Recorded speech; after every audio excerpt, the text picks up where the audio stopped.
I want to talk about where you guys are going to be playing. I know you have some shows coming up, but before I do that, well, let's mention that on April 6th you're going to be at the High Dive in Denver at 8 p.m. And then a little bit after that, on April 16th, you're at the Mercury Cafe. Yes, we are. And who are some of the bands that you've played with? At the Mercury, or just I'd like to say Stanley's Accidental Gun is one band we've played with who's a very good band. They're killer. If you haven't heard of them, you should check them out. I guess now they're going by Stag, just S-T-A-G. But really young band in Boulder now. They're from California originally.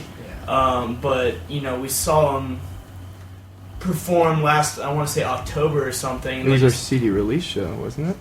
Well, before then. Oh, okay. But they just blew us away.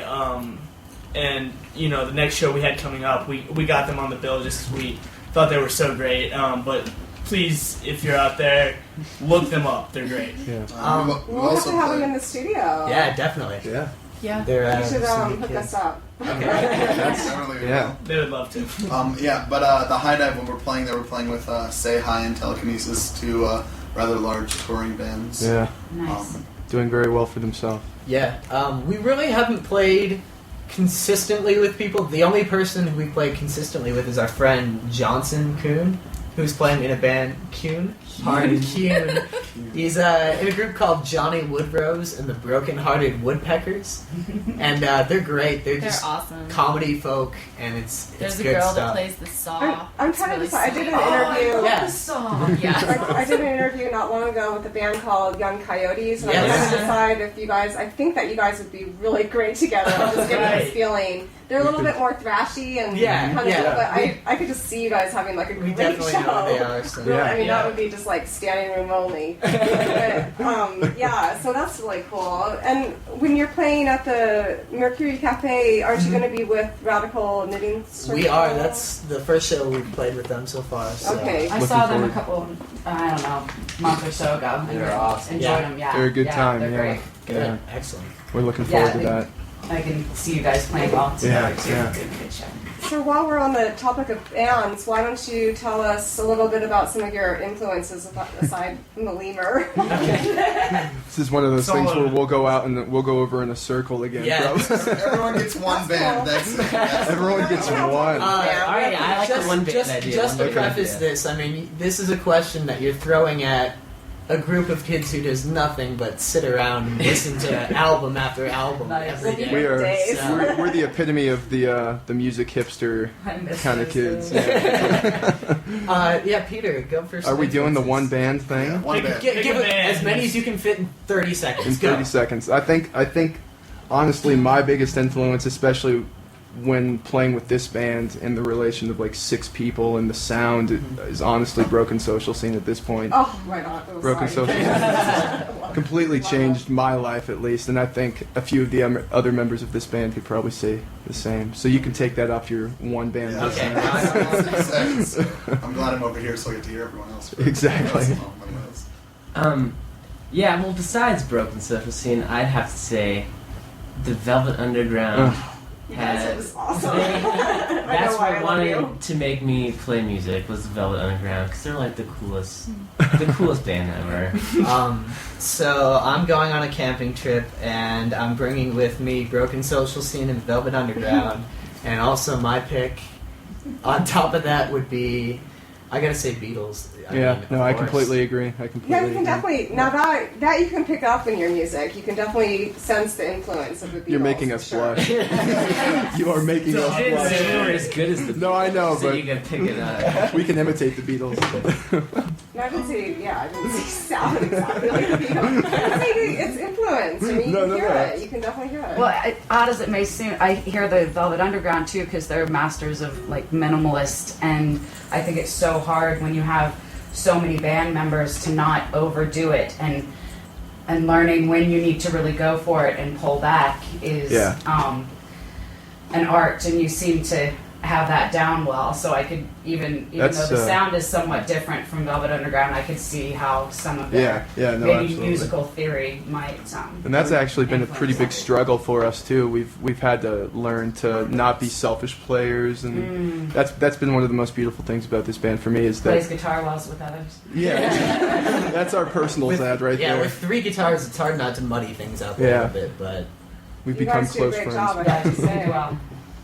Okay, so where were we? On to the, well, I'm going to throw one out of left field then, because Velvet Underground and Beatles and Broken Social Scene. The band that I feel has influenced us that you probably can't even hear in our sound is a band called Do Make Say Think. They're a jazzy post-rock band that actually share a couple members with Broken Social Scene, but completely instrumental and do some of the most amazing things I've ever heard with music ever. I can't even articulate how great they are. Yeah. Nathan speaking. As far as the band who's been most influential to me, I would say over the past 3 years, it's really been catching on a lot lately is Animal Collective. I love that too. Earlier stuff. Yeah. that's the You band guys for don't me. have laptops in front of you. Yeah, we're not quite there yet. But we have been known to bring a single floor tom to our shows now. Nice. So it's catching on a little We're bit. going there. We're heading that direction.